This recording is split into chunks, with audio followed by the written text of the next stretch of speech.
जय गुरुदेव। सच्चे साधक के लिए एक अंतरंग वार्ता के अगले सत्र में मैं Swami Vaishampayan art of living foundation से आप सबका बहुत-बहुत स्वागत करता हूँ। आज का ज्ञान पत्र पढ़ लेंगे, फिर उस पर चर्चा भी होगी। यह ज्ञान पत्र 16 अप्रैल 2002 बेंगलुरु आश्रम भारत में दिया गया। शीर्षक है साम्यवाद और आध्यात्मिकता।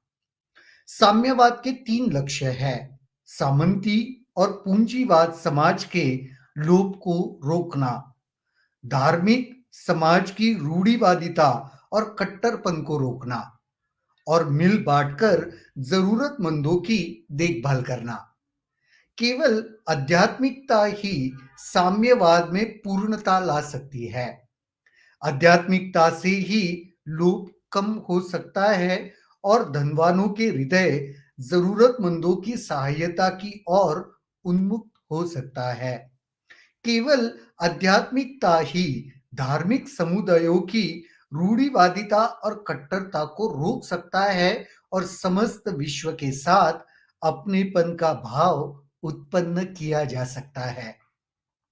केवल आध्यात्मिकता से ही बांटने और देखभाल करने की प्रकृति या प्रवृत्ति विकसित हो सकती है। केवल आध्यात्मिकता से ही खुली सोच आ सकती है और प्रगतिशील रवैया बनाया जा सकता है। बिना आध्यात्मिकता के साम्यवाद अपने लक्ष्य को पूरा नहीं कर सकता। यह असंभव है और समय समय पर यह सिद्ध भी हुआ है। आध्यात्मिकता से साम्यवाद का पोषण होता है। ज्ञान के मोती। प्रश्न, हमारे पास यदि गुरु है तब भी क्या भाग्य की आवश्यकता है?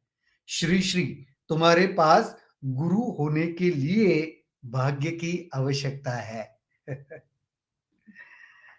साम्यवाद।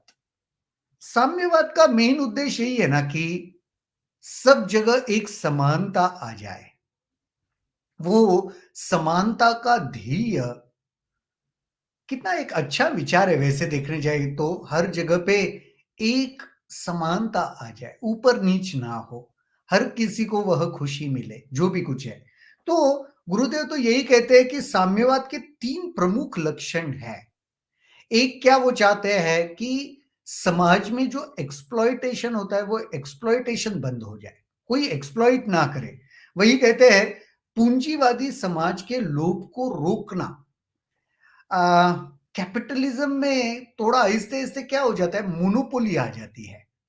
आपने अगर जिसने भी थोड़ा-सा इकोनॉमिक्स पढ़ा होगा तो उसमें ये सब आपने पढ़ा ही होगा कि कैपिटलिज्म का डिसएडवांटेज क्या, कि सारे जो अधिकार है या जो सारी ताकत है, पावर है, वो कुछ लोगों के हाथ में ही चली जाती है। और इसका सबसे बड़ा डिसएडवांटेज क्या हो सकता है पता है? अगर उनको किसी चीज़ में पूरी मोनोपोली, एक हाथ से उनको पूरा अधिकार आ गया, तो फिर वह बाकी के लोगों का एक्सप्लॉयटेशन करना शुरू कर सकते हैं। तो साम्यवाद में, कम्युनिज्म में ये तो इम्पोर्टेंट सबसे पहलू है कि जो पूंजीवादी समाज का लोभ है ना, जो एक्सप्लॉइट करना, जो छीनने की जो चाहत है या जो इच्छा है, वो उसे रोकना साम्यवाद का एक लक्ष्य है। दूसरा लक्ष्य है धार्मिक समाज की रूढ़िवादिता और कट्टरपन को रोकना। ये तो पूंजीवादियों का हो गया। दूसरा धार्मिक, जो धार्मिकता में कट्टर हो जाते हैं, उनकी वो रूढ़िवादिता, वह एक एकदम फिक्स हो जाता है। वो उस रूढ़ि के, उस पद्धति के अलावा कुछ देखना नहीं चाहते, सुनना नहीं चाहते और कुछ करना नहीं चाहते, और काफ़ी बार वह कट्टरता इतनी अधिक हो जाती है कि वो जो सोच रखते हैं, उसके अलावा वो किसी और को सोचने भी नहीं देंगे।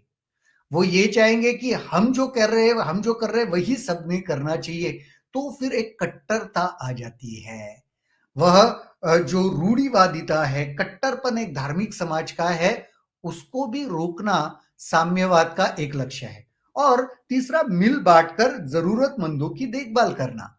और तीसरा लक्ष्य क्या है? मिल बांटकर जो भी कुछ है उसे शेयर करके, तो जो ज़रूरतमंद है, उनकी वह ज़रूरतों को पूरा करना, उनके उपयोग में आना, जिनके पास कमी है, उनके पास प्रचुर मात्रा में उपलब्ध करना। यह साम्यवाद का तीसरा लक्ष्य है। केवल आध्यात्मिकता ही साम्यवाद में पूर्णता ला सकती है। आध्यात्मिकता अगर स्पिरिचुअल वो व्यक्ति है ना, तो वही सही मायने में साम्यवादी हो सकता है। कैसे? आध्यात्मिकता ही लोभ को कम कर सकती है और धनवानों के हृदय जरूरतमंदों की सहायता की ओर उन्मुक्त हो सकते हैं। देखो, आध्यात्मिक अगर व्यक्ति हो गया ना, तो हमने कितने बार देखा है, जब व्यक्ति आध्यात्मिक हो जाता है तो वो संवेदनशील हो जाता है। वो संवेदनशील हो जाता है तो जिनको आवश्यकता है ना, उनको वह देना शुरू करता है। तो जो धनवान लोग हैं, वह एक्सप्लॉयटेशन ना करते हुए, हो सकता है कि आध्यात्मिकता की वजह से वह इतने संवेदनशील हो जाए कि जहां पे भी वो जरूरतमंदों को देखे, वहां पे वह कुछ करना चाहेंगे। केवल आध्यात्मिकता ही धार्मिक समुदायों की रूढ़िवादिता और कट्टरता को रोक सकती है और समस्त विश्व के साथ अपनेपन का भाव उत्पन्न किया जा सकता है। देखो, आध्यात्मिकता जिसमें होती है, उसमें अपने आप ही एक अपनेपन का भाव होता है, बिलोंगिंगनेस आता है। वसुदैव कुटुंबकम ये जो उक्ति है, वह आध्यात्मिकता से निकली है कि जब आप भीतर से आध्यात्मिक हो गए, आप जान गए जीवन क्या है ना, तो नेचुरली क्या होता है, फिर वो भाव बदल जाता है। सिर्फ खुद तक संकुचित विचार नहीं रहता, फिर विशाल, दृढ़ विशाल आपका विचार हो जाता है, विचारधारा हो जाता है। और उसकी वजह से क्या होता है, फिर वह कट्टरता नहीं रहती, रूढ़िवादिता नहीं रहती, एक ओपन माइंडेडनेस आ जाता है। तीसरा, केवल आध्यात्मिकता से ही बांटने और देखभाल करने की प्रवृत्ति विकसित होती है। देखो, इसमें कोई शक नहीं, जो व्यक्ति आध्यात्मिक होता है वह संवेदनशील होने ही लगता है। वो जब संवेदनशील होता है ना, तो फिर उसमें बांटने की, दूसरों का ख्याल रखने की प्रवृत्ति जागृत हो जाती है। केवल आध्यात्मिकता से ही खुली सोच आ सकती है और प्रगतिशील रवैया बनाया जा सकता है। सो आध्यात्मिकता से ही एक विचारधारा खुल सकती है, खुली विचार, खुली सोच आ जाती है। और जब खुली सोच आती है ना, तभी सही मायने में वह व्यक्ति प्रगतिशील बन जाता है।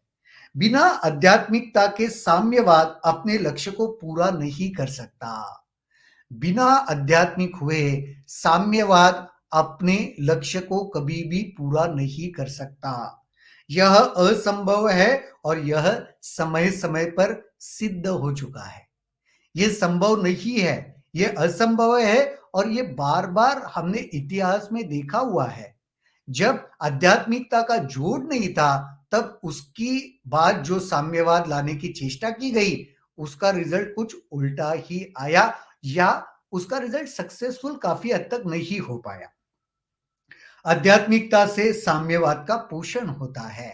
आध्यात्मिकता से तो साम्यवाद का पोषण होता है। देखो, आध्यात्मिक जैसे तुम खुद का अध्ययन करने लगोगे, ऊर्जा बढ़ेगी, सोच विचार आपके विशाल हो जाएंगे, संकुचित नहीं रहेंगे, आप फ्लेक्सिबल होते जाओगे, ये सारा करोगे, तो जो अल्टीमेट उद्देश्य है कि लोगों ने लोभ में नहीं रहना चाहिए, पूंजीवादियों ने, या दूसरों की मदद करनी चाहिए, या कट्टर नहीं होना चाहिए, तो ये सब होने लगेगा अपने आप ही, बाय प्रोडक्ट हो जाएगा। तो जो कम्युनिज्म के जो अल्टीमेट, साम्यवाद के जो अल्टीमेट टारगेट है ना, वो तो आध्यात्मिकता के बाय प्रोडक्ट है, मैं कहता हूं। यही गुरुदेव यहाँ पे कह रहे हैं कि जब तक वह अच्छी तरीके से उतरेगा नहीं अध्यात्म, तब तक सही मायने में वह साम्यवाद का पोषण नहीं हो पाएगा, सही मायने में वह फल फूल नहीं पाएगा, या उसका जो उद्देश्य है वह सफल नहीं हो पाएगा। बहुत ही सुंदर यह ज्ञान पत्र। फिर ज्ञान के मोती कुछ प्रश्न है, जिसमें किसी ने पूछा, हमारे पास यदि गुरु है तो क्या हमें भाग्य की आवश्यकता है? इतना सुंदर प्रश्न है। किसी ने पूछा, अगर हमारे पास गुरु है साक्षात, तो उसके बाद भी हमें कुछ भाग्य की आवश्यकता है क्या? तो गुरुदेव बहुत ही सुंदर जवाब देते हैं, कहते हैं तुम्हारे पास गुरु होने के लिए भाग्य की आवश्यकता है। तो गुरुदेव कहते हैं, गुरु होने के बाद भाग्य की आवश्यकता है कि नहीं वो पता नहीं, लेकिन एक बात ज़रूर है, लेकिन तुम्हारे पास अगर जीवन में गुरु होने के लिए तो ज़रूर भाग्य की आवश्यकता है और रहेगी। और हम सारे लोग नो डाउट भाग्यशाली है क्योंकि गुरुदेव हमारे पास है। कितना सुंदर यह ज्ञान पत्र और इसको ज़रूर पढ़ना, इसके ऊपर थोड़ा मनन करना, चिंतन करना। इससे जुड़े हुए अगर कोई भी प्रश्न आपके मन में उठते हैं, तो ज़रूर कमेंट सेक्शन में लिखना, हम वहाँ पर उसके ऊपर डिस्कशन करेंगे। ठीक है? आज के लिए तो यहीं पर रुकते हैं, कल दोबारा मुलाकात होगी, इसी जगह, इसी समय, किसी नए विषय के साथ। तब तक के लिए शुभ रात्रि, जय गुरुदेव।